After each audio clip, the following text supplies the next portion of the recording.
চিনি শিরাটা বনে গেছে, এটা নামিয়ে দেবো, আবার তেল গরম করতে বসাবো। তেলের কড়াটা আমি বসাই দিছি, তেল গরম হলে তখন ছাড়বো। তেলটা গরম হয়ে গেছে, এটা একটা ছেড়ে দিই।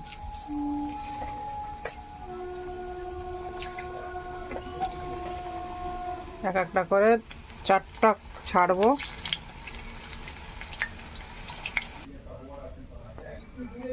এটা হয়ে গেছে, আমি তেলে এটা হচ্ছে রসে ঢালবো।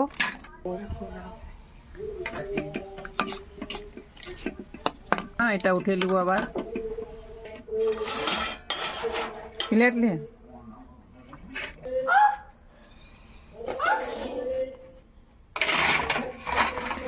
আমরা রেডি হয়ে গেছে।